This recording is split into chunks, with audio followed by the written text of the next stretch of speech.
현당대 문학사 교정 1과 시작하도록 하겠습니다.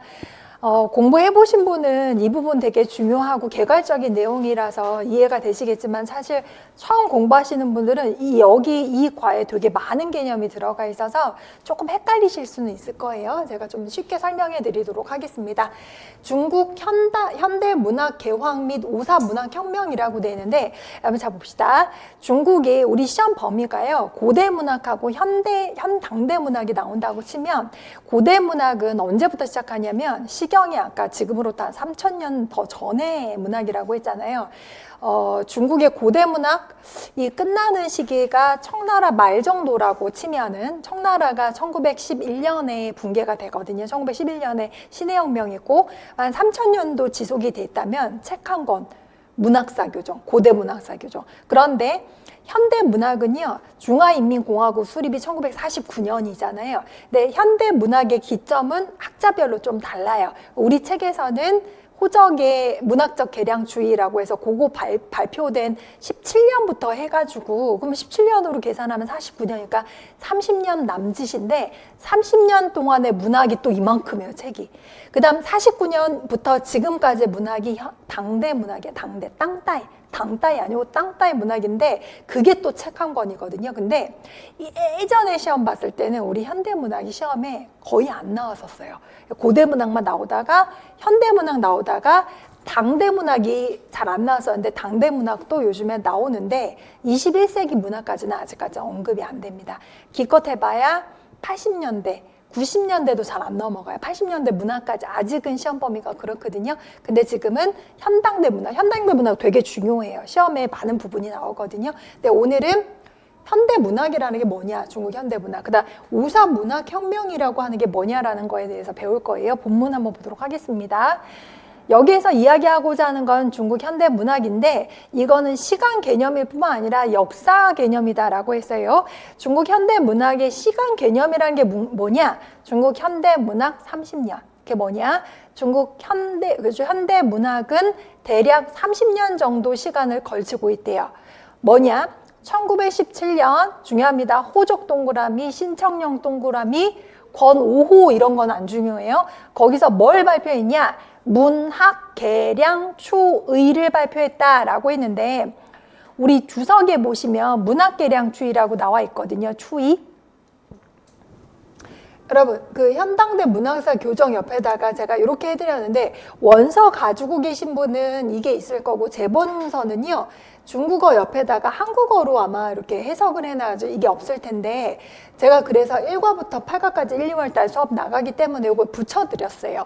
그러니까 여러분이 이거 보고 어떻게 공부를 하시냐면은 예를 들어서 우리 문학 계량 추이할 때 모르는 글자가 추자밖에 없을 거예요. 자, 문학 계량이라고 하면 여러분 문학을 계량하는 건가? 근데 계량은 왠지 비슷한 단어가 뭐 개혁도 있을 것 같은데 그쵸? 왜 계량을 썼지?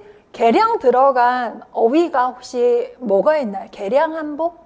그죠? 계량한복을 개혁한복이라고 하면 이상하잖아요. 뭐가 다른? 개혁은 다 뒤집어 엎는 거. 계량은 조금 바꾸는 거. 한복인데 팔 좀 이렇게 소매단 좀 일하기 편하게 좁게 하고 뭐 저고리를 좀 내린다던가 이런 게 계량.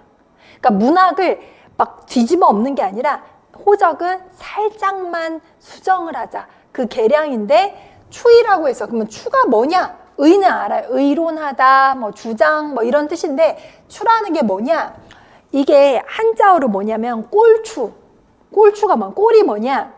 시골에 사신 분들 아시는데 소한테 먹이는 집 같은 거를 꼴벤다 그러거든요.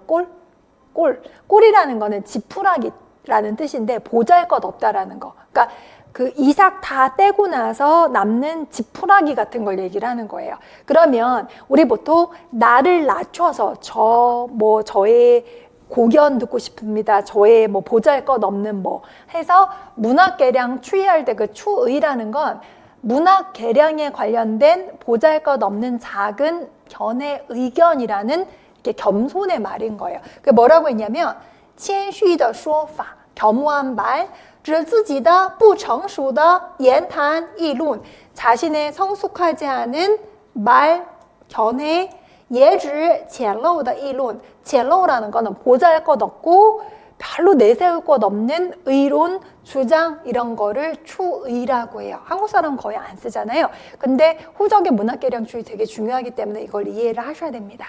계량주의 나죠? 去掉事物的某些缺点, 사물의 어떤 단점을 제거를 하고 使它更适合要求, 요구에 맞게끔 만드는 거, 그걸 계량이라고 한다라는 거죠. 됐죠? 그 다음에 계속해서 내용을 한번 보도록 하겠습니다. 호적이 문학계량주의를 몇 년도에 발표했다고 했어요? 1917년 1월. 어느 잡지에? 신청년이라는 잡지에. 그래서 요걸 시작으로 해서 1949년 제1차 전국 문학예술 공작자 대표 대회가 베이징에서 개최된 것을 마지막으로, 다시 말해서 이 책에서는 중국 현대 문학의 시작을 1917년부터 1949년, 그러니까 30년 남짓으로 보는 거예요. 중국 현대 문학의 역사 개념은요, 문학의 현대화, 즉 현대 문학 언어와 문학 형식으로 현대 중국인의 사상과 감정과 심리를 표현한 거를 중국 현대 문학이라고 해요. 그럼 다시 말해서 이 개념대로 치면 제가 중국어로 산문 쓰면 그거는 중국 문학에 포함을 안 시켜주는 거예요. 외국인이 쓰면. 그 개념이 되게 중요한 거예요. 중국인이 중국의 현대 언어로 중국의 현대 문학 형식으로 문학작품 쓴 거를 중국의 현대 문학이라고 한다라는 거죠. 20세기 중국의 문학의 현대화는 20세기 중국인의 사상의 거대한 변화와 뗄래야 뗄 수가 없다. 이게 왜 중요하냐면 우리 시험에 문학사 이래가지고 본격적으로 막 나오진 않지만 중국의 고대 문학을 배울 때 우리 문학사를 배워요. 현당대 문학사를 배워요. 이 말은 뭐냐? 문학은요, 역사와 뗄래야 뗄 수가 없어요. 다시 말해서 역사적인 배경을 이해하면 문학이 훨씬 더 쉽게 이해가 된다라는 거죠. 20세기 중국 역사로 말할 것 같으면 매우 특수한 시기다. 중국 사회 정치, 경제, 문화, 군사 여러 방면에 거대한 많은 변화가 일어났는데 민족 산업이 발전되고 서양 문화가 유입이 되고 신흥 지식인이 출현하게 되고 이런 모든 것들이 사람의 사상에 추진 역할을 하였다. 사상 변화에 문학의 변화를 가지고 왔고 고대 문학과 비교했을 때 현대 문학의 많은 새로운 특징을 보여주고 있는데 가장 두드러진 특징이 뭐냐? 고전 시가의 쇠락, 그리고 현대 소설 희극의 흥기. 이것이 현대 작가가 서양의 문학 나왔네요. 수법이라고 하나요? 문학 기교를 흡수를 하고 그 다음 더욱더 많은 언어로 마음의 변화를 표현하고자 하는 어떤 태도와 관련이 있다라는 걸 보여주는 거죠. 중국 현대 문학사상 많은 유명한 작가들, 우수한 작품들이 발표가 되었는데 중요한 작가 나옵니다. 노신이라고 하는 사람이 가장 유명한 작가 중에 한 명이고요. 노신은 우리 시험에 가장 많이 나온 현대 작가 중에 한 명입니다.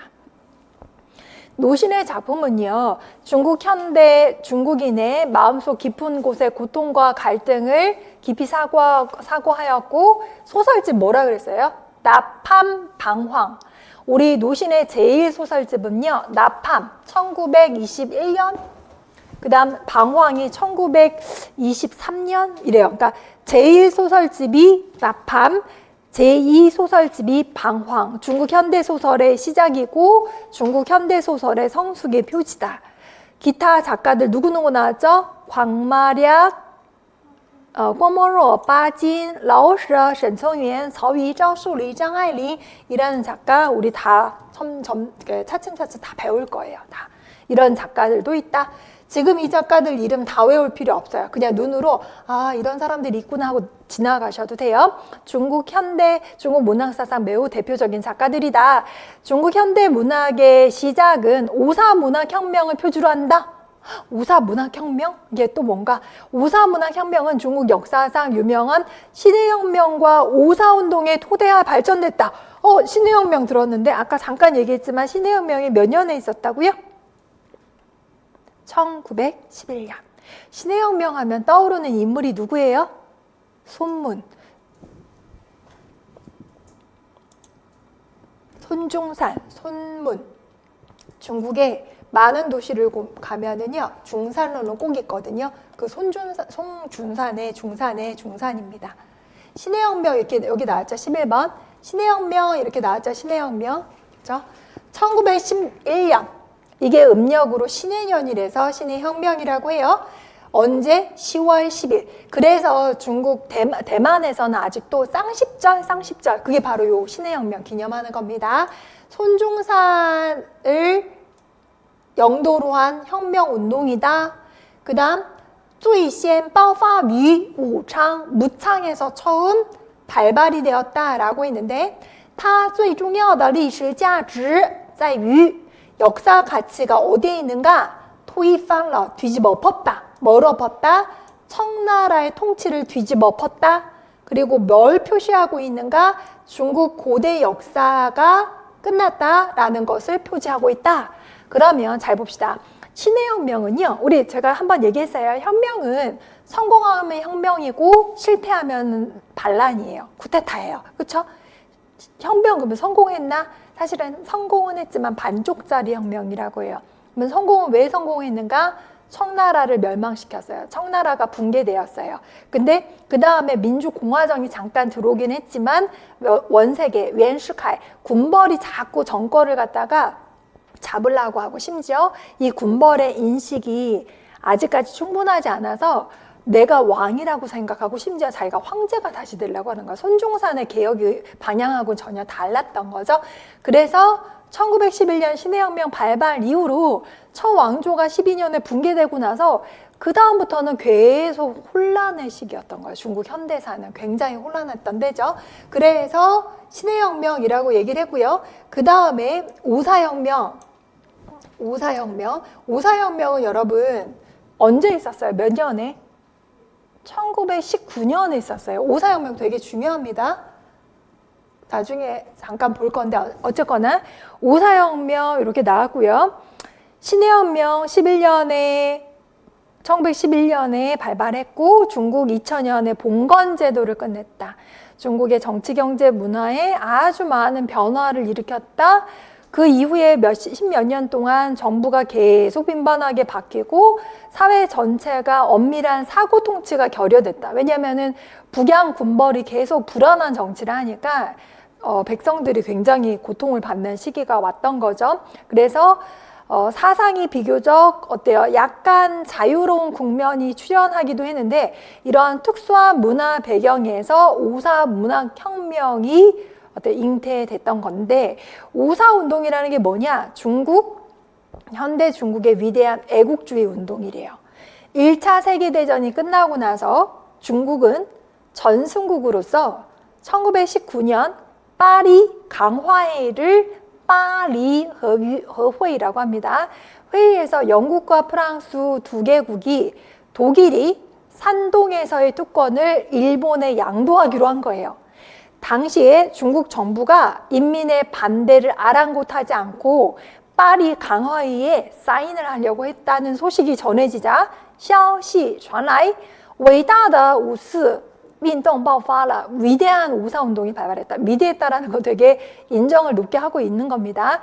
1919년 5월 4일 북경의 13곳의 대학의 학생들이 천안문 광장에 모여서 시위를 하게 되는데 어떤 내용이냐?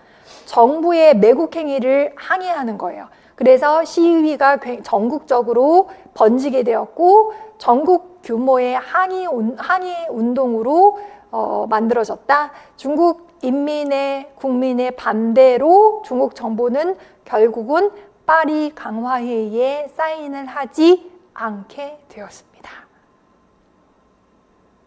그러면 여러분 이거 한번 봅시다. 파리 강화회의까지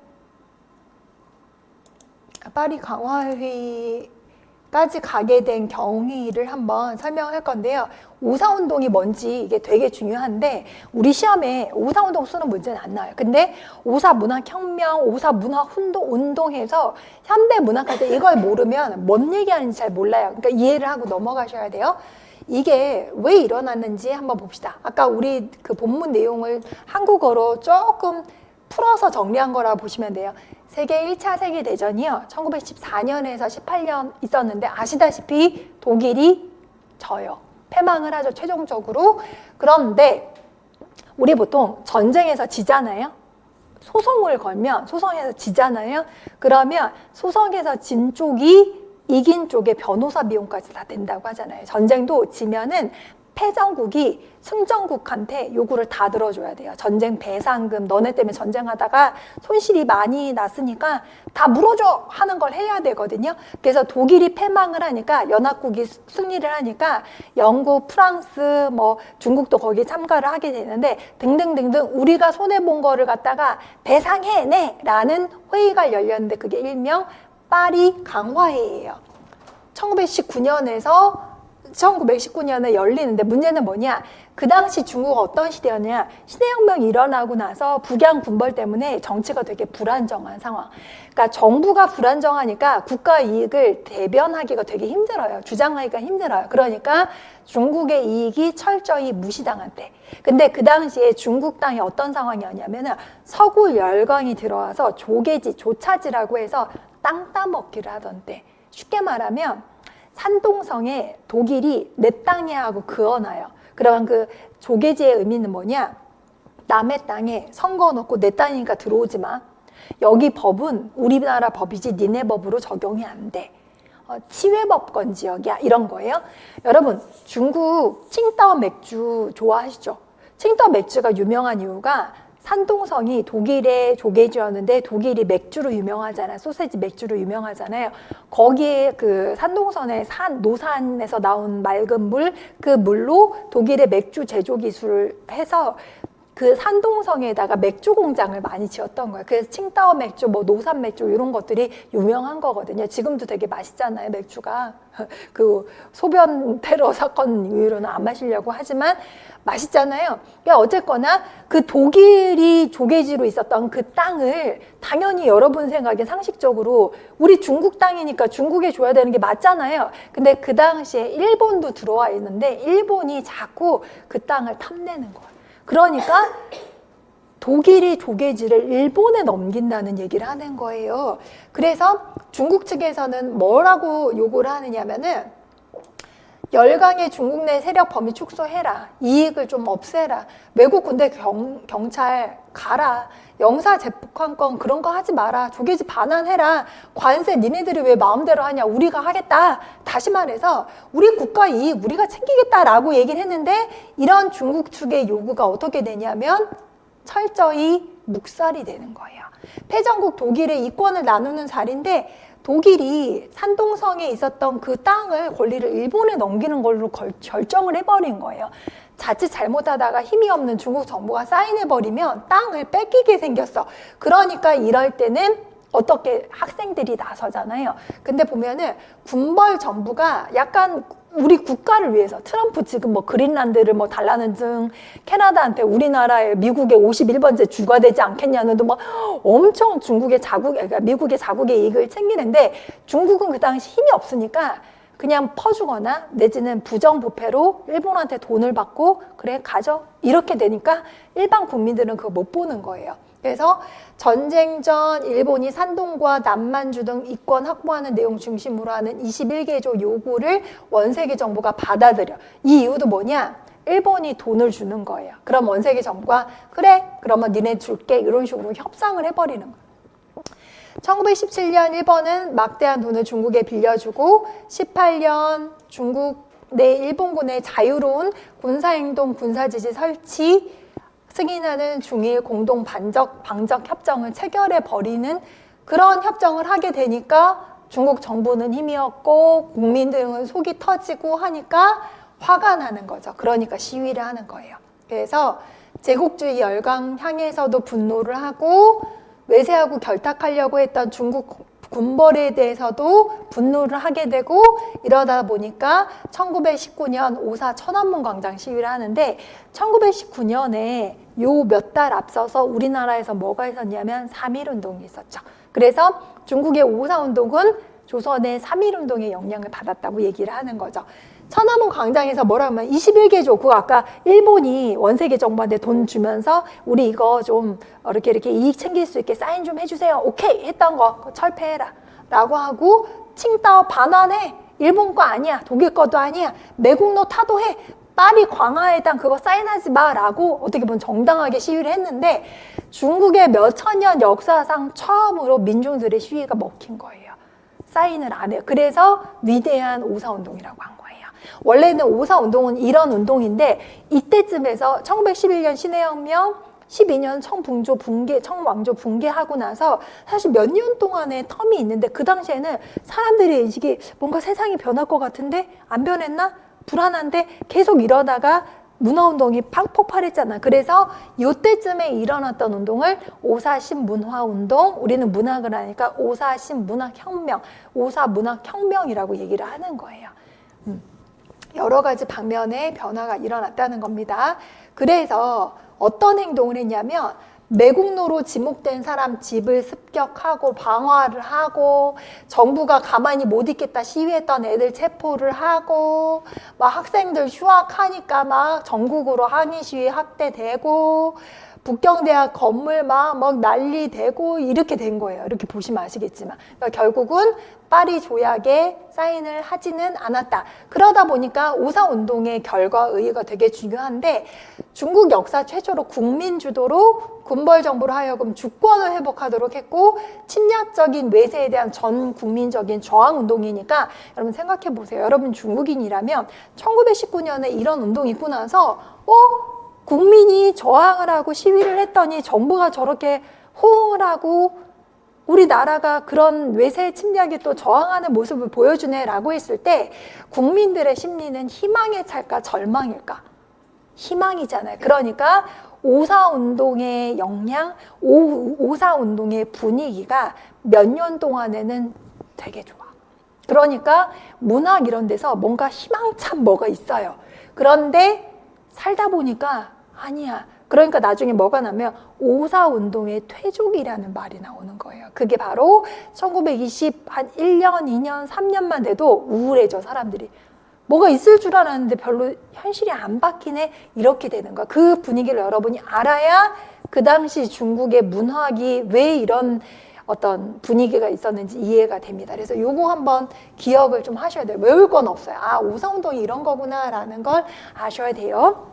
내용 한번 계속해서 보시면 오사운동은요, 새로운 시대가 왔음을 상징하고 있다. 우리는 그것을 오사시대라고 한다. 그래서 사고와 희망과 열정으로 가득한 완전 새로운 시대, 당시 여러 젊은 사람들의 사상과 생활에 거대한 영향을 주었다. 오사신문화운동과 오사신문학운동의 발생을 촉진했다. 그래서 오사신문화운동은 오사운동 이전에 싹이 트기 시작했는데, 잘 보세요. 1915년 청년 잡지가 상하이에서 창간한 것을 표지로 1917년 신청년이 베이징으로 옮겨왔다. 잘 보세요. 지금 제가 그 잡지나 책 이름에 그 표점부가 있는 걸 뭐라고 하냐 했죠? 쇼밍하오. 그때 1915년 상하이에서 창간한 잡지 이름은 뭐였죠? 청년 잡지라고 했어요. 뒤에 나오지만 이 창간한 사람 이름이 진독수예요. 진독수. 그 다음에 우리 앞에서 봤는데 1917년 신청년에 호적이 문학계량주의를 발표했다고 했는데 있잖아요. 이 신청년이 청년 잡지에서 이름을 바꾼 거예요. 근데 청년 잡지의 근거지는 상하이였고 어때요? 신청년은 베이징이죠. 이것도 좀 기억해 놓으면 좋아요. 우리 보통 잡지의 근거지라고 하거든요. 그 다음 창간자는 누구냐? 뒤에 이름 나오지만 진독수라는 전도시오 나옵니다. 진독수라는 사람이 나와요. 그래서 여러분 요거 기억 한번 해봅시다. 중국 문학의 현대 문학의 시작점을 이 책에서는 1917년 1월 호적이 문학계량주의를 신청년에 발표했을 그 시점으로 잡는데 어떤 학자들은 청년잡지 상하이 1915년으로 기점을 잡기도 해요. 또 어떤 작가들은요, 우리 아직은 안 배웠지만 노신이 신청년에 중국 최초의 백화소설 광인일기를 발표하거든요. 그게 1918년이에요. 1918년을 기점으로 잡기도 합니다. 하지만 우리 시험에는 중국 현대문학의 시점이 몇 년도계라는 문제는 나올 수가 없어요. 이건 학자마다 그건 다르기 때문에 견해가. 다만 기점을 좀 다르게 잡구나 라는 걸 이해하고 넘어가시면 돼요. 됐습니다. 그래서 신문화, 신문학운동의 선구 인물을 결집시킨 게 바로 이런 잡지, 청년잡지, 신청년이라는 잡지였고 1919년이 됐자 5.4운동의 거대한 역량을 빌어서 전체 신문화, 신문학운동이 클라이막스까지 끌어 올라갔고 신청년은 신문화운동의 사상의 특징을 집중 대표하였다라고 했습니다. 두 가지 측면의 사상 계몽운동이다. 첫 번째, 공자 문화 전제를 비판했다. 그리고 사상 자유를 주장했다. 두 번째, 서양 문화를 광범위하게 흡수했다라는 거예요. 5.4 신문화 운동의 중요한 부분은 5.4 신문학 운동이다. 우리는 문학을 하니까 이게 중요하죠. 17년 1월 중요합니다. 호적이 신청년이라는 잡지에 문학 개량 추이를 발표했고 같은 해, 여기 같은 해라고 나왔는데 되게 아깝게 2월이에요. 그래서 최초의 자리를 진독수가 어때요? 호적에게 뺏겼습니다. 진독수가 문학혁명론을 같은 잡지에 발표했습니다. 그래서 더 견고하게 문학혁명의 입장을 표명을 했고 이 두 편의 5.4 문학혁명의 대표적인 문장이 신문학운동의 개시를 상징하고 있다. 5.4 신문학운동은 네 가지 방면의 성과가 있는데 첫째, 백화문의 전면 보급. 중요해요. 백화문의 전면 보급. 여러분 앞으로 중국 문학 얘기하면은 내용과 형식이 되게 많이 나올 거거든요. 백화문의 전면 보급이라는 거는 예전에는 문헌문을 썼다가 백화문을 썼다고 하는데 그거면은 문학의 내용 측면을 말한 거예요? 형식 측면을 말한 거예요? 형식이죠. 즉 형식적으로 백화문을 쓰자고 했는데 아까 얘기했던 노신의 광인 일기는요. 서문이 문헌문으로 쓰였어요. 근데 소설은 백화문으로 쓰였어요. 그래서 노신의 광인일기의 문학적인 가치는 중국 최초의 백화소설, 백화문의 전면보급. 1920년 교육부가 모든 학교의 교과서를 백화문을 사용할 것을 했다. 그러니까 공헌인 거죠. 이 문학혁명의 공헌.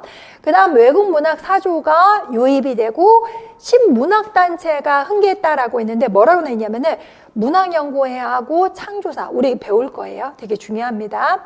요런 신문학 단체들이 출연하게 됐고 중국 역사상 한 번도 없었던 사상 대해방의 국면이 만들어지게 됐다. 세 번째, 문학 이론 측면에 초보적인 성과를 겪게 되었고 네 번째는 주목할 만한 성과를 창작의 성과를 그러니까 창작물이 되게 많이 나왔다라는 거죠.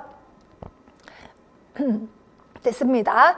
그 다음에 작품 내용에서 뒤에 보면 작품 한번 볼게요.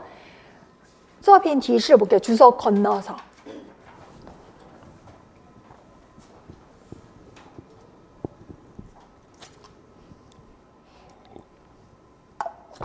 이 문장은 문헌문이 일종의 문학 도구로서의 활력을 이미 잃었다.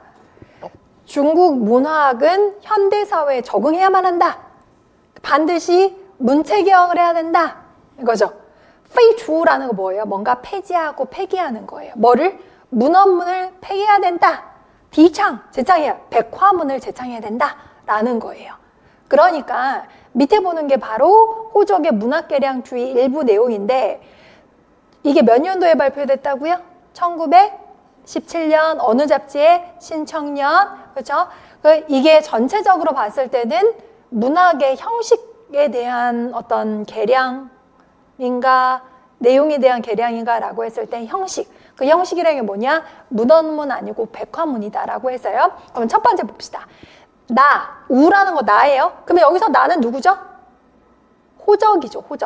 호적은요. 나는 이렇게 생각한다. 오늘날 문학 개량은 반드시 8가지 일에서入手, 착수, 개시, 손을 대야 된다고 생각한다. 8가지라는 게 무엇이냐? 하나는 뭐다, 둘은 뭐다 하면서 1, 2, 3, 4 이렇게 나가는 거야. 첫 번째, 虚言之有物라고 했어요. 말에는 반드시 사물이 있어야 된다. 이게 뭔 말인가? 직역을 하면 말에는 근거가 있고 내용이 충실해야 된다. 다시 말해서 이 말은 뭐냐? 말에는 내용이 있어야 된다. 이게 뭐죠? 말에는 내용이 있어야 된다? 이걸 풀어서 여러분이 이해하셔야 돼요. 말에는 내용이 있어야 된다라는 내용의 풀이는 뭐냐? 写文章要有内容,有价值. 글을 쓸 때는 내용이 있고 가치 있는 내용을 써야 된다. 言之, 言之, 之라는 거는 문장. 문장을 쓸 때는 뭔가 사물이 있어야 된다라는 게 그게 근거, 내용, 뭔가 실질적인 내용이 있어야 된다. 그럼 봅시다. 선생님, 방금 호적의 문학 계량 추이는 문학 형식 관련된 내용이라고 했잖아요. 네, 맞아요. 근데 다 그런 게 아니라 전반적으로는 그런데 여기에서는 내용에 관련된 걸 언급은 했습니다. 근데 전반적으로 보면은 어떤 문학의 형식적인 부분에 대해서 언급한 부분이 더 많아요, 호적은. 그죠? 두 번째는 不模仿古人, 옛날 사람 모방하지 말아라. 베껴 쓰지 말아라. 세 번째, 需讲究文法, 문법을 신경 써라. 문법에 좀 신경 써서 써라. 네 번째, 不做无病之呻吟, 뭐예요? 병이 없는데 신음하지 좀 말아라. 이게 뭔 말인가? 병이 없는데 신음한다는 건 뭐예요? 여러분, 아프지 않은데 신음하는 사람 소리 들어보셨어요? 연기할 때 어떤 사람이 안 아파. 아이고 이러잖아요. 예를 들어서 아이고 다리야 라고 하잖아요. 그럼 문장에서 병이 없는데 신음하는 게 뭘까? 이건 뭐냐? 고대한어를 보다 보면 어조사, 허사, 감탄사 이런 거는 내용이 있는 게 아니에요. 그냥 우호 통제라 뭐 이런 거잖아요. 그런 거는 내용이 있는 게 아니에요. 그러니까 이게 뭐냐? 比喻事文表达的思想感情虚假,缺乏真实的情感. 즉 감정이 허위인 거, 그 다음에 진실된 감정이 결여된 거. 즉 감정이 허위인 것을 비유하는 거고 진실된 감정이 결여돼 있음을 표현한 거. 즉 병이 없는데 신음하는 거 하지 말아요. 그러니까 이것도 어떻게 보면 내용적인 측면에 대해서 언급을 한 거죠. 그쵸? 형식적인 게 아니라. 그 다음 다섯 번째, 误去烂调套语라고 해서 우라는 건 힘쓸 무. 여러분 취라는 거 여러분이 알고 있는 취는 가다죠? 근데 뒤에 어디로 가다가 아니면 제거하다라는 뜻이 있어요. 란뼈라는 거는 쓸데없는 말, 진부하고 틀에 박힌 말, 그게 란뼈 타유입니다. 즉 진부하고 틀에 박힌 말을 네 글자로 란뼈 타유라고 하고 이걸 갖다 중국어로 풀면요.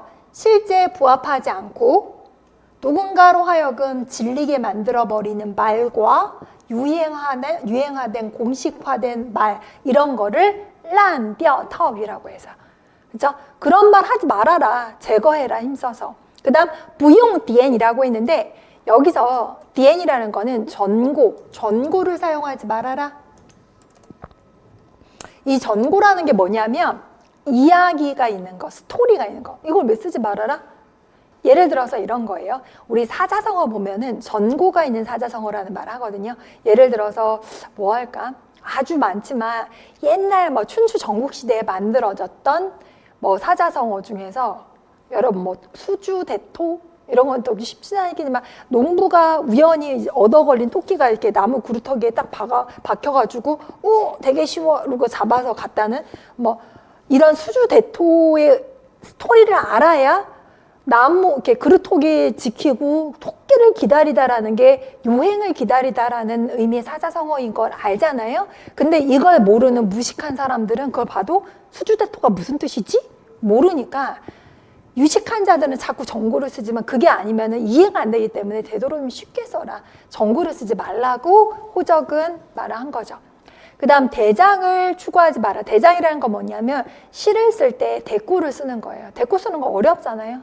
그런 거 쓰지 말아라. 보피수츠수이라는 거는 속자속어를 피하지 말아라 라는 거 뭐냐. 민간에서 유행하고 있는 말이나 통속적이고 쉬운 말들 피하지 마라. 그냥 써.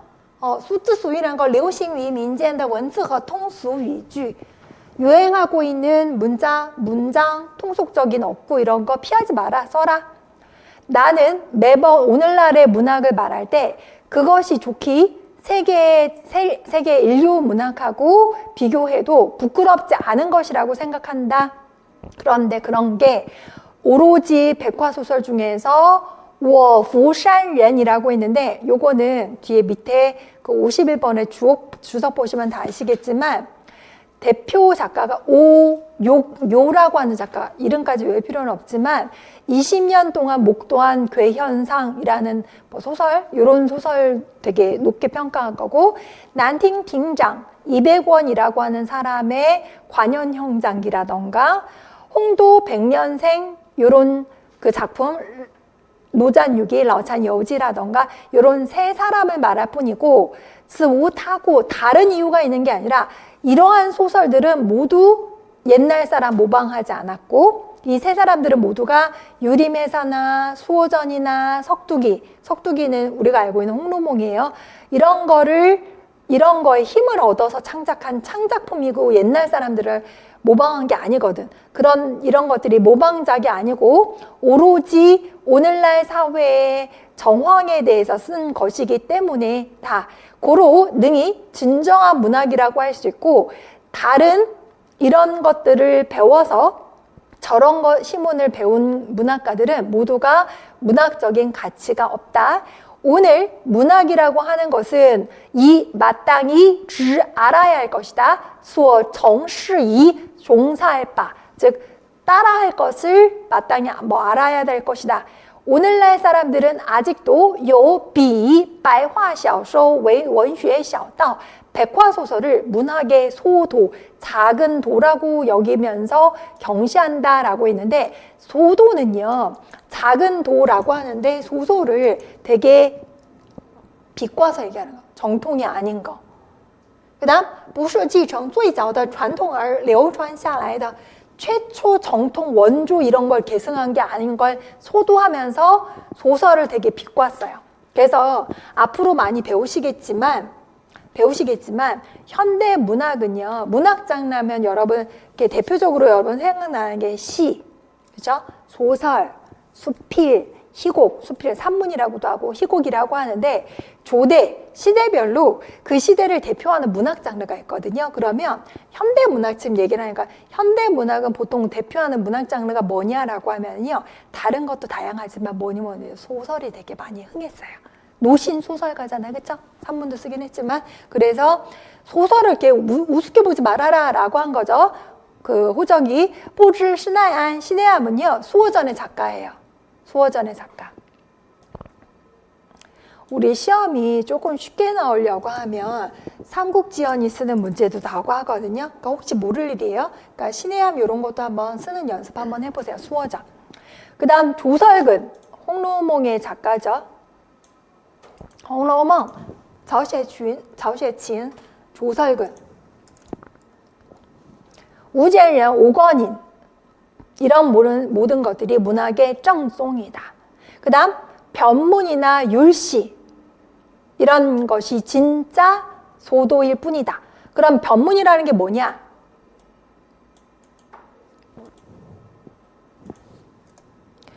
여러분, 변문할 때 이 변자가 우리 변려문이라고도 하는데, 요 변자 옆에 보시면 왼쪽에 말맞자 무수 있잖아요. 변려문은요, 옛날 사람들, 중국인들의 인식에 말이 나란히 두 마리가 뜨그닥뜨그닥 다리는 게 예뻐 보이는 거예요. 그러니까 그 변려문은요, 우리 다른 말로 사륙 변려문이라고도 하거든요. 문장을 지을 때 4글자 내지는 6글자로 문장을 져요. 여러분이 문장을 지을 때 4글자, 6글자 맞추라 그러면 얼마나 힘들겠어. 그렇죠? 힘들겠죠? 그러니까 변문 이런 게 호적은 형식적으로 이런 거 하지 말아라. 힘든데 하지 말아라. 그렇죠? 율시는 뭐냐? 여러분 시는 들어보셨을 거예요. 율시 나중에 당나라 근체시 할 때 배우는데 절구도 배우고 율시도 배우는데, 율시는요 한 구의 글자가 5글자 내지는 7글자가 들어가고 구가 8글자여야 돼. 나중에 막 운도 맞춰야 되고 대꾸도 맞춰야 되고 평축도 맞춰야 되고 어려워요. 그러니까 이런 거를 호적이 좋아라예요? 하지 말아라? 하지 말라 하는 거야. 그러니까 변문, 율시 이런 거 하지 말아라. 소설? 소도 아니다. 소도는 변문이나 율시가 소도다. 진정한 문학은 정고 이런 거 많이 쓰지 말아라. 좀 쉽게 해라.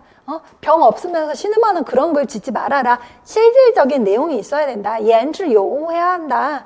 속자속어 피하지 말아라. 이렇게 주장을 한 거예요. 됐죠? 이해가 되셨습니다. 그러면 요거 말고 요거 하나 더 볼까요? 호적이요. 이렇게 자기가 백화문을 주장했잖아요. 그러면 이거 하나 기억하세요.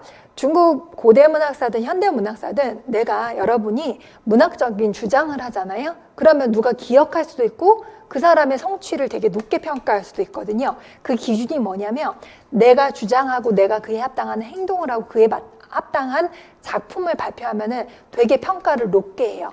그러니까 문학가들은 자기가 주장하면 거기에 맞는 문학작품을 발표하거든요. 그래서 호적이 시인이 아닌데 시를 발표해. 어떤 시를 발표하냐면 일명 나비라는 시를 발표해요. 여기 보면은 여러분 이 글자는 읽을 수 있죠. 후디에. 호적의 후디에라고 하는 시인데요. 내용은 이거예요. 两个蝴蝶黄蝴蝶双双飞上天不知为什么一个忽飞还剩下那一个孤单怪可怜也无心上天天上太孤单 여러분 해석을 해보면 알겠지만 모를 수도 있지만 느낌상 이거는 그렇게 잘 쓰여진 시가 아니에요. 그냥 한번 백화로 시를 써? 그러니까 예전에 우리 두보시 나중에 보면은 이런데 그걸 좋다 하는 사람들이 보면 이게 시야? 쓰레기야 이럴 거. 근데 호적이 아까 뭘 주장해서 백화로 쓰자고 했죠. 그러니까 자기가 시를 한번 이렇게 써본 거야. 그러니까 우리 보통 최초의 뭐 이러면은요 내용은 사실 조금 조잡할 수도 있어.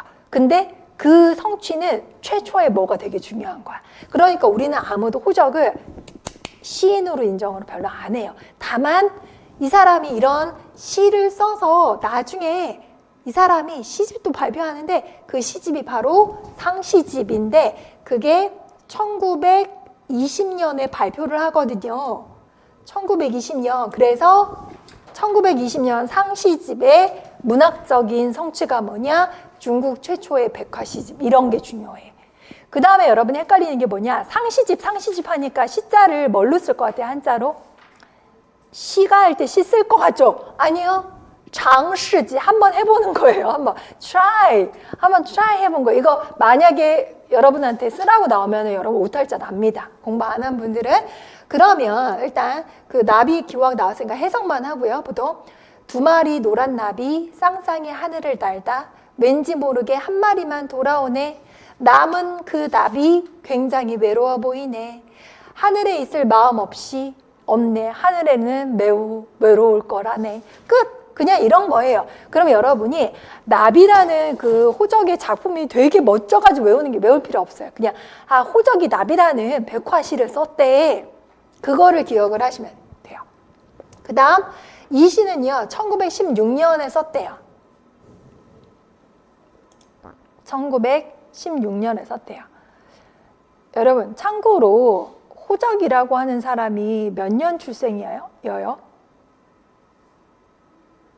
여기는 안 나와있나? 제가 어디 저기 해놨는데 호적이요 1891년생인가 그래요.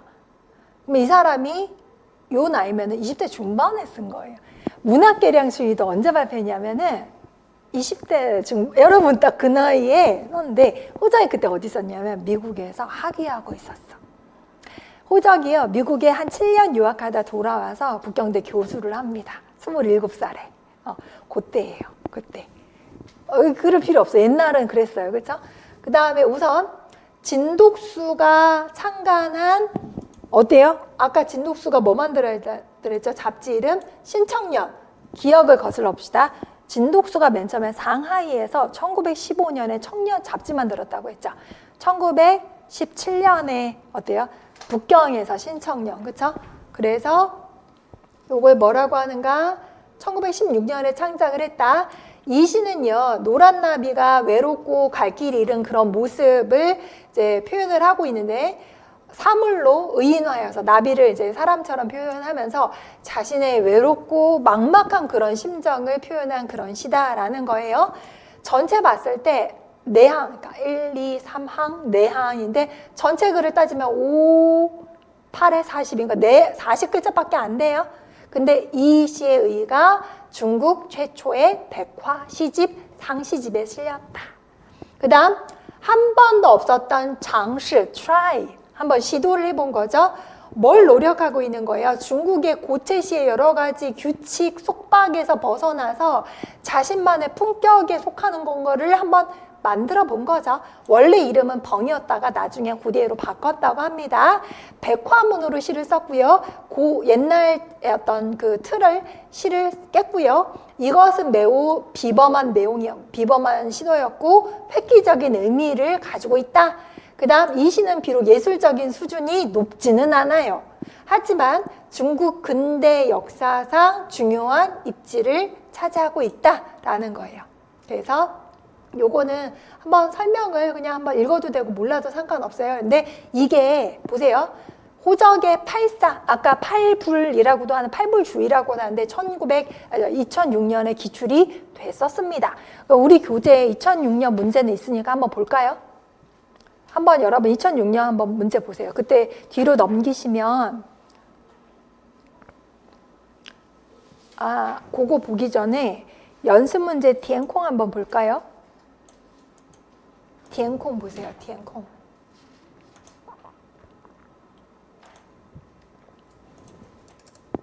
연습 문제 한번 봅시다.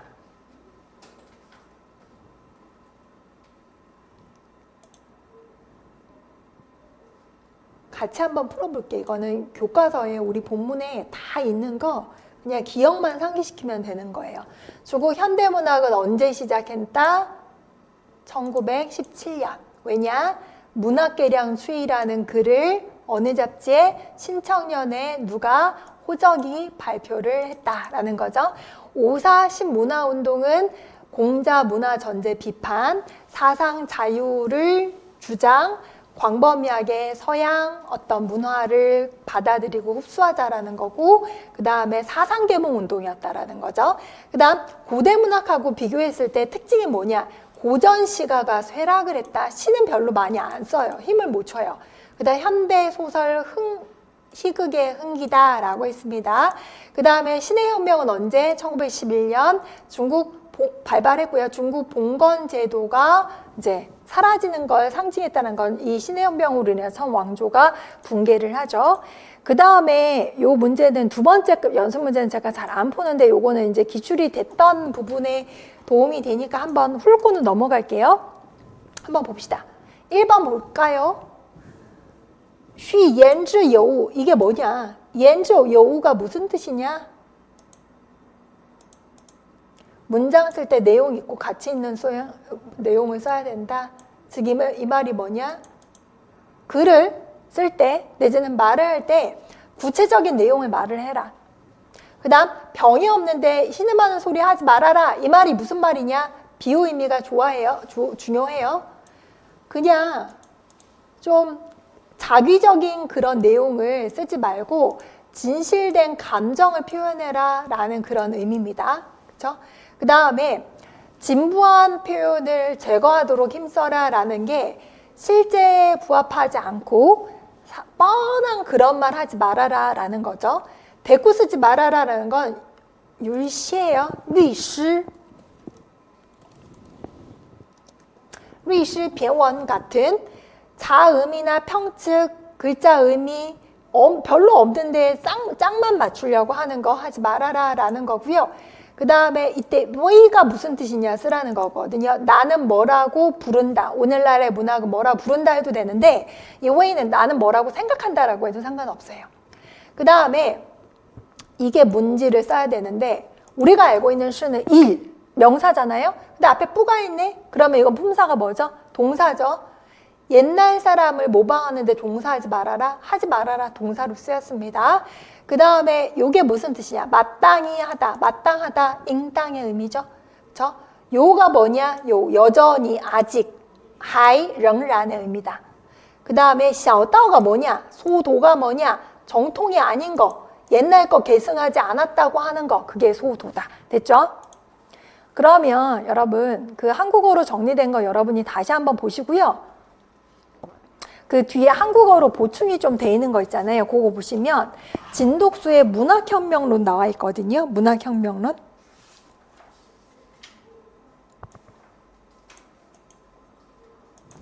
우리 책에도 나왔지만 진독수의 문학혁명론 이렇게 나왔습니다. 진독수는요. 호적보다 나이가 한 12살 정도 형이에요. 형. 근데 사망은 훨씬 더 빨리 합니다. 근데 진독수가 그 호적의 문학 개량 추이를 서포트할 만한 문학혁명론을 신청년에 발표를 해요. 최초의 문학에 관련된 주장은 호적의 문학 개량 추이긴 한데 이것도 중요해요. 근데 진독수는 뭐라고 주장을 했냐면 이거 좀 어렵잖아요. 근데 이것만 엑기스만 봅시다. 귀족문학 읽을 수는 있죠. 귀족문학 이렇게 되어 있는데 앞에 동사가 다 타도예요. 타도. 그죠? 그 다음에 이 앞에 동사는 건설이에요. 그러면 귀족문학을 진독수가 미는 거예요? 국민문학을 미는 거예요?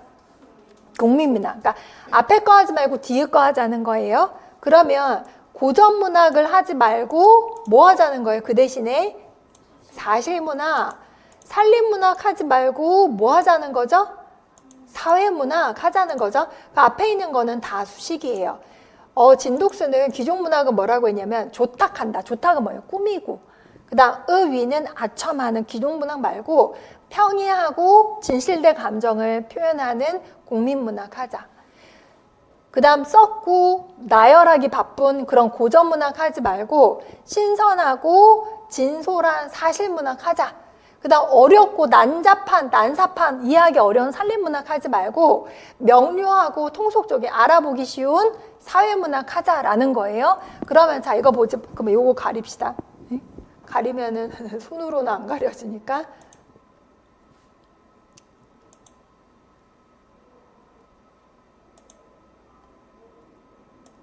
자, 기종문학 대신에 뭐 하자 그랬죠? 국민문학. 고전문학 대신에 뭐 하자 그랬죠? 사실문학. 사실 한번 써보세요. 사실 한자로. 사실. 인강 듣는 분들도 한번 써보세요. 고전문학 대신에 사실.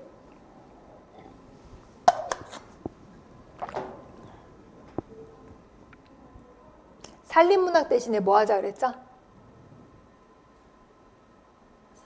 사회문학이죠. 딴 거는 쉬운데 사실 이렇게 썼나요? 아마 다른 사실 분명히 있을 거예요. 요거 기억 반드시 하셔야 됩니다. 그래서 밑으로 내려와가지고 여러분이 그럼 요거 하나만 봅시다. 이 진독수는 문학혁명론에서 뭘 얘기하고 있냐면 지금 요것만 딱 봤을 때 문학의 형식적인 측면을 개혁하자는 거예요? 내용적인 측면을 개혁하자는 거예요? 내용이에요. 그러니까 진독수는 내용적인 측면을 더 강조를 했고 호적은 형식적인 측면을 더 강조한 게 바로 똑같은 문학혁명을 주장을 했지만 둘의 차이라고 생각을 하시면 되겠습니다. 됐죠? 그러면 2006년에 우리 시험 나왔었다고 했었잖아요. 2006년 보시면 우리 교재 뒤로 넘기시면 있어요. 다음은 1917년 2월 신청년에 실렸던 번역 후에 후디에로 개명했다. 시의 작가가 17년 1월 신천년에 발표했던 문학적 주장을 4가지만 쓰시오라고 했는데 지금 량가 이거 해석할 필요도 없어. 그냥 말하자면 이거 그냥 힌트로 준 거야. 호적 건데 호적이 발표했던 그게 문학 주장 우리가 알고 있는 거 이것밖에 없거든요. 8사8불 아까 얘기했던 거죠. 쉬言之 여우 등등등등 중에서 8가지 중에 4가지를 쓰면 되는 문제가 나왔었다. 그런 게 나와요. 그 다음에 기출 문제 보세요. 2019년도에 한 번 더 나옵니다. 2019년만 해도 문제 발문도 중국어고 답도 중국어로 써야 돼요. 이때는 阅读校文先分别说明 A 和 B 的含义然后写出 C 和 B. 이게 뭐냐? 일단은 A와 B의 함의를 쓰래. 뭐냐? A가 뭐냐? 虚言之有无하고 B가 뭐예요? 不必 수츠수위 이거 함의를 쓰래. 함의가 뭔가? 함의는 뭐냐? 비유 의미 쓰면 돼요. 그러면 아까 우리 연습 문제 할 때 어느 부분을 쓰면 되냐면 있잖아요. 요거 비유. 구체적인 내용 함의는 비유 의미를 쓰면 되는 거예요.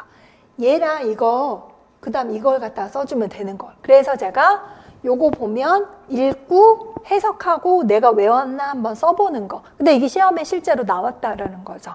요런 식으로 나왔다. 그죠? 그러면 C와 C를 넣어봐라는데 C와 C는 뭐였어요? 아, 진독수의 문학혁명론이었네. 아까 보니까 귀족문학 대신에 국민문학, 고전문학 대신에 뭐였죠? 사실문학. 근데 사실문학 써야 되는데 사실을 분명 오탈자를 썼을 거거든. 누가? 그쵸? 그 다음에 산림문학 대신에 사회문학 쓰는 문제가 나왔었다라는 거예요. 됐죠? 우리 책에는 없는데 기출문제 한 번 더 봅시다.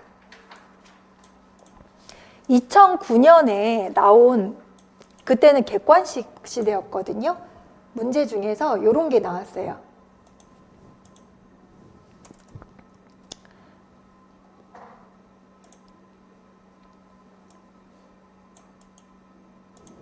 이때 문제가 뭐였냐면은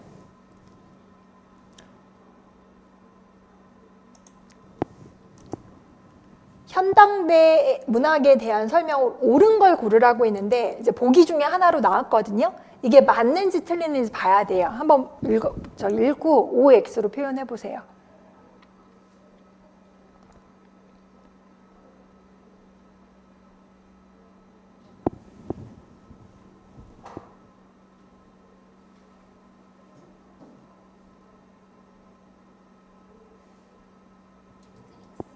아, 틀렸어요? 왜 틀렸어요?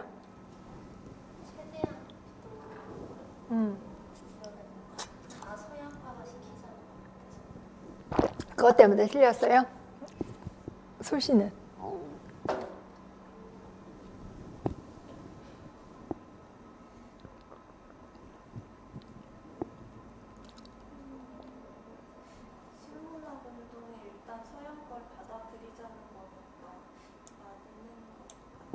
네.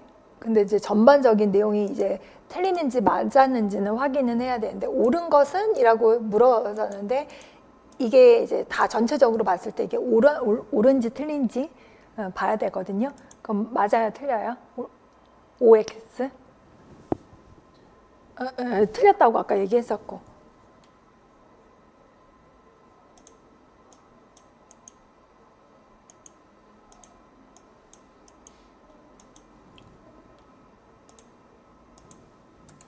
맞을까요? 틀릴까요? 틀린 것 같아요. 어쨌거나 찍었는데 답은 X가 맞습니다.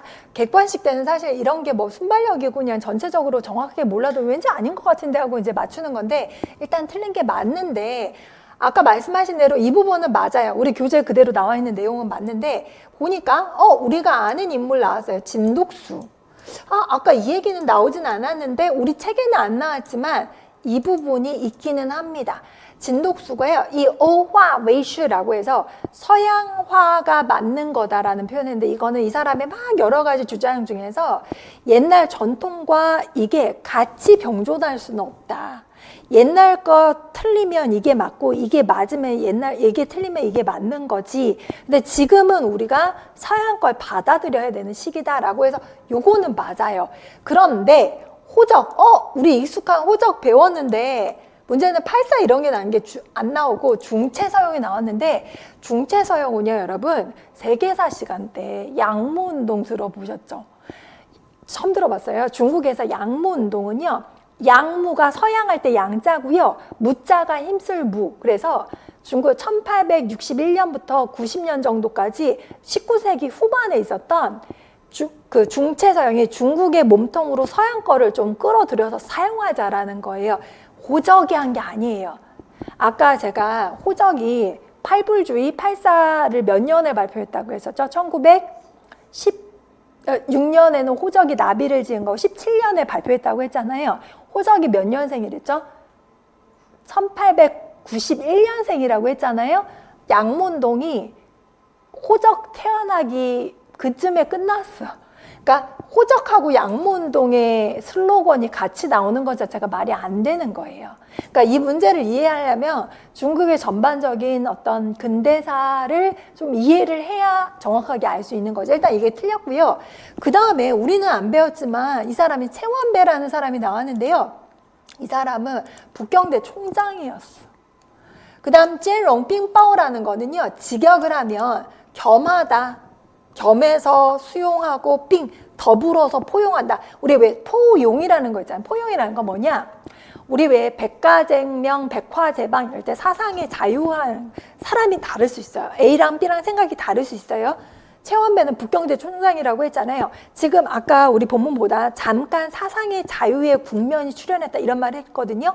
지성인들이 자기 어떤 주장이나 생각을 막 얘기하면 좀 다를 수가 있는데 그거 좀 같이 받아들이자라는 말을 한 게 맞아요.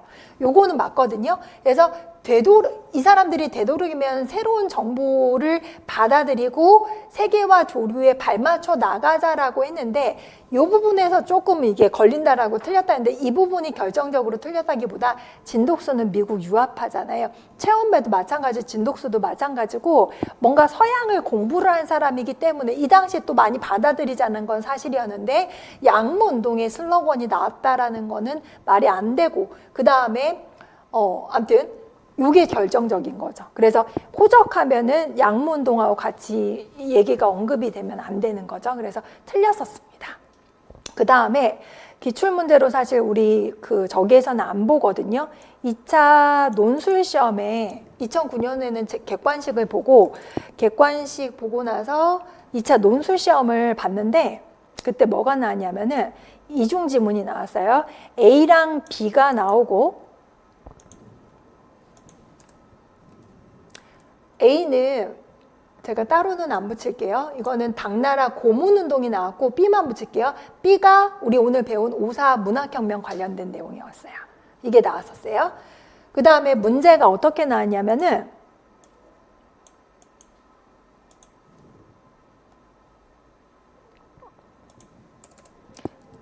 이렇게 나왔었습니다. 이 문제가 몇 점짜리였냐면 25점짜리 문제인데 우리는 지금 논술 문제 안 나와요. 그러니까 똑같이 나오지 않아요. 다만 5.4 문학운동 관련돼서 이렇게 문제가 나왔었구나. 엑기스만 뽑아야 돼요. 근데 문제가 뭐냐면은 당대 고문운동이 나왔어요. 지금 우리가 오늘 배우는 주제 아니기 때문에 안 붙였어요. 당나라 고문운동 혹시 들어보셨어요? 들어는 봤어요? 들어는 봤죠, 당연히. 그러니까 한유, 유종호 나중에 많이 나올 거예요. 이건 나중에 이제 얘기할 건데 요거하고 B는 뭘 얘기냐? 5.4 시기 문학혁명 운동에 관련된 내용인데 이 A와 B 문장을 근거로 해서 보세요. 내용과 형식의 측면에서 두 문학운동의 차이점을 서술하시오. 공통점과 차이점을 서술하세요. 논술하세요가 문제였어요. 그러면 우리는 이제 당대 고문운동은 오늘 주제가 아니기 때문에 요거에 대해서 알아야 되는데 요거를 배울 때 내용과 형식의 주장이 뭔지를 이해해야 이걸 쓸 수 있는 문제가 나왔다.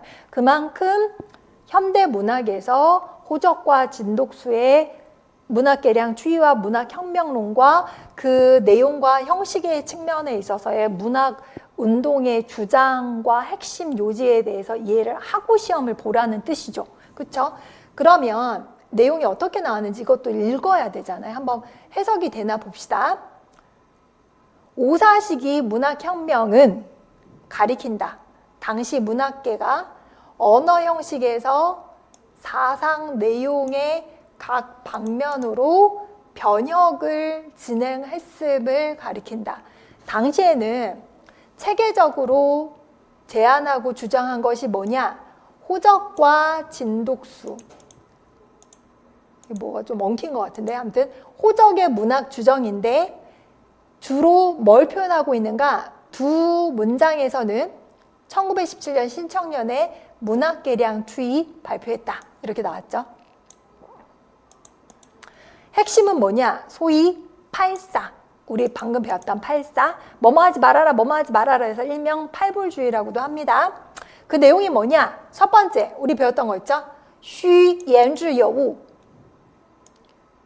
不是, 이거 약간 깨진 것 같아요. 不模仿.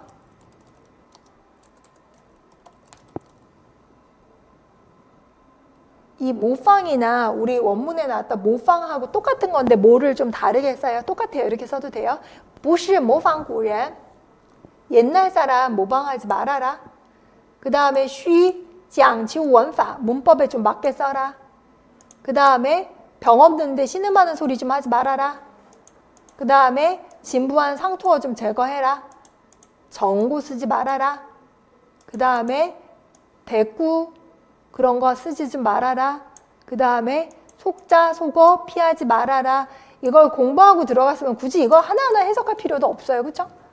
1918년 신청년에서 건설적인 문학혁명론 진독수가 발표를 했습니다. 여기에서는 국어의 문학, 문학의 국어라고 하면서 호적의 문학계량 추이에 이어서 진독수의 신청년에서 문학혁명론을 발표했는데 여기에서는 뭐라고 했냐? 호적의 문학 주장을 지지했을 뿐만 아니라 이 문장에서는 3대주의를 주장을 하면서 봉건 구문학의 구호를 반대했다. 그 3대주의가 아까 뭐 무슨 문학, 국민문학, 사실문학, 사회문학 하는 것처럼 여기 나왔죠? 기존문학 대신에 무슨 문학? 국민문학, 고전문학 대신에 사실문학, 그 다음에 산림문학 대신에 사회문학 하자라는 게 주장이었어요. 진독수의. 그 다음 호적은 보세요. 언어 형식의 개혁을 주장을 한 반면 진독수는 주로 사상 내용의 개혁이 주장을 했다. 这两人的文学主张为文学革命 문학혁명 운동에 이걸 主张为文学革命运动提供了 뭐를 위해서 뭐뭐를 위해서 문학혁명의 이론 기초를 제공을 하였고 초기 문학혁명 운동의 선언서가 되었다. 그렇죠? 여기 안에 나왔어요. 언어 형식과 내용의 개혁을 둘이 주장했다. 그러면 우리가 이 내용을 이미 알면 딱 5.4 문학혁명 주요 인물 둘 누구누구? 호적. 한 명은 진독수, 한 명은 뭐? 문학계량주의 몇 년도? 1917년. 그 다음 두 번째 진독수는 문학혁명론. 시기는 진독수가 몇 달 좀 늦다고 했었어요. 근데 호적은 뭐에 집중? 언어, 형식에 집중.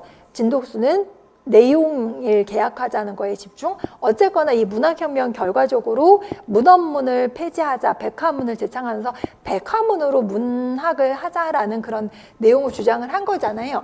그러면 여기서 이제 당대 고문운동하고의 차이점을 써야 되기 때문에 당대 고문운동까지 하면 지금 너무 시간이 부족하기 때문에 일단 공통점과 차이점을 이제 봐야 되는데 간단하게 이렇게만 볼게요. 재수하신 분은 이게 좀 이해가 더 잘 될 거고 초수는 당대 고문운동 모르면 좀 생소하실 것 같은데 일단 당대 고문운동도 문학운동이었거든요. 어떻게 보면 문학혁명 비슷했죠. 5.4 문학혁명이죠. 문학운동이에요. 둘 다 문학혁명인데 시대도 달라요. 내용도 좀 달라요. 얘네들이 어떻게 다른지를 봐야 되는데 일단 문학운동이고 당시 사회, 뭐 정치, 사상 뭐 이런 거랑 긴밀한 관련이 있는데 일단 당나라 고문운동은 당나라 때 그 당시에도 사회가 굉장히 불안정하고 막 이랬지만 한유라고 하는 사람이 고문운동을 제창을 하면서 좀 선진 양한의 문장으로 좀 복귀를 하자라고 주장을 했습니다. 누가? 한유라고 하는 사람이 엄청 많이 나와 이 사람. 그 다음 뭘 반대했냐면 당시에 유행하던 변문, 아까 변문 나왔는데 아까 이걸 사륙, 변려문, 사륙문이라고도 한다 그랬잖아요. 육아 사상을 좀 전파하자, 도덕 정신을 드높이자라고 했는데 우리가 오늘 배운 요거는 뭐냐? 5.4 시기 문학혁명. 요거는요, 문학혁명 운동은요, 중국이 서양 문명의 충격을 받는 상황에서 봉건 구문학을 비판하고 신문학을 제창하며 민주주의, 뭐 휴머니즘, 개성주의 이런 근대 사상을 좀 선전하는 그런 데 치중했다라는 거. 비슷한 건 아무튼 사회가 굉장히 불안정한 데서 나왔던 거다라는 거. 그 다음 언어 형식에서는요. 둘 다 그 당시 유행하던 문학 형식을 반대했어요. 예를 들어서 호적은 문헌문 대신에 백화문, 당대 고문운동은 그 당시 유행하던 별려문을 시문이라고 했거든요. 시문은 시간 할 때 시자 써서 그 당시 유행하던 문장 말고 고문으로 복귀하자. 근데 그 고문이라는 게 의미가 뭐냐? 아까 무슨 문했죠? 언제? 선진양한의 문장으로. 지금 이해 안 돼도 상관없어요. 되게 또 많이 나와요. 나중에 또 설명할 거예요, 이거는. 어쨌거나 그래서 언어 형식의 그 당시 유행하던 언어 형식을 다 반대를 하고 그 다음에 새로운 언어 형식을 주장을 했다. 당대 고문운동은요, 변문에 뭐 너무 좀 약간 사치스럽고 이런 형식화된 거 반대를 하고 내용이 충실하고 언어가 소박하고 자연스러울 거를 주장을 한 반면 오사 문학혁명에서는 뭐를요? 문언문 비판, 백화문으로 문언문을 대체하자고 주장을 했고 문학 언어가 좀 더 현실 생활에 가까워야 된다. 아까 속자속어 피하지 말아라. 병도 없으면서 신문하지 말아라. 이런 현실 생활에 더 가까워져야 되고 새로운 사상과 새로운 관념을 좀 표현하는 데 쉬워야 된다. 왜냐하면 사람들이 정고 써야 돼. 대고 써야 돼. 그럼 내가 생각하고 싶은 거를 그대로 표현하기가 어려워요. 너무 형식이 얽매이니까. 그래서 그런 것이고 그 다음에 다른 점이 있다면 당대 고문운동과 오사 문학혁명에 다른 점이 있다면 오사시기 문학혁명 운동은요, 더 풍부해졌고 심화되었다. 언어 형식의 혁신이었다. 그 다음에 더 깊은 사상 해방 운동이었고 봉건 구도덕까지 구 문화의 전면적인 비판까지 들어가는데 상대적으로 당대 고문운동은 육아 사상을 주장을 했거든요. 그 다음 주요 목적은 문학으로 육아 사상을 좀 전파하자라는 거고 사상 변혁의 깊이와 너비가 오사시기 문학혁명 운동에는 당연히 못 미치죠. 당나라는 뭐 훨씬 더 전이고 천년도 전이고 그 다음에 언어 형식의 어떤 그 변혁 혁명의 정도에서 오사시기 문학혁명은 언어 형식에 있어서 굉장히 철저하게 혁신을 했는데 문언문의 전통적인 지위를 취소를 하고 화극이라고 하는 거 영국의 대본을 얘기를 해요. 신시 이런 새로운 문학 장르를 들여온 거고 소설 형식의 혁신을 진행을 했고 백화문학이 정종이 됐다. 되게 중심이 된 거죠.